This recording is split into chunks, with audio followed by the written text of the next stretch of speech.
Hi guys, so we're going to do some more silhouette basics, and today we are going to talk about welding fonts. So when you are cutting a script font or any font where the letters overlap one another, you need to weld them, and we're going to show you why. So first I'm going to click on my font tool, and I am going to type in a phrase or a word or a name or whatever it is you want to do. I'm going to type in ElleBee creates. Make this a little bigger so you can see what we're doing.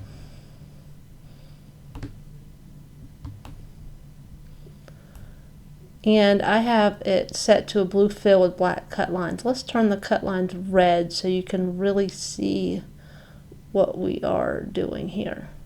So I'm going to go to the right and I'm going to click on my text style box. And here you can change your font. So let's use the ever popular Samantha Upright. Very, very popular font. And so if you notice where the E crosses into the L crosses into the next L, wherever these letters overlap, there are little lines. And when you go to cut this onto cardstock or vinyl or heat transfer vinyl or wherever it is you're cutting, it's going to cut every one of those little red lines. And so what happens is you end up with a piece for the L, or the E, a piece for the L, and then you're going to end up with this little piece right here. And you'll be able to see those cut lines. If you're trying to keep it one piece, it's going to be obvious. With heat transfer vinyl, if you get any shrinking of your HTV, there's going to be a gap right there. So what we want to do is we're going to weld. And so one thing to keep in mind, that once you weld text, you cannot change it. Instead of it being a font that you can edit, it becomes basically a shape that looks like words. So a little pointer that I like to do is I'm going to right click, I'm going to copy, and then I'm going to right click and I'm going to paste. So what I'm going to do is I'm going to take this one that I copied and paste it, and I'm just going to set it off to the side. Anything on this outer gray area is not going to cut. It's kind of like your work surface. You can place things over here that maybe you worked on and you weren't sure, you want to save it for later.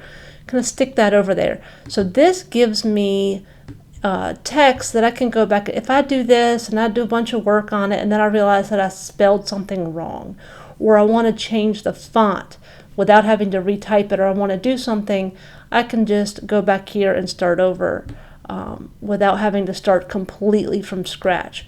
So we're just going to set that to the side and leave it there.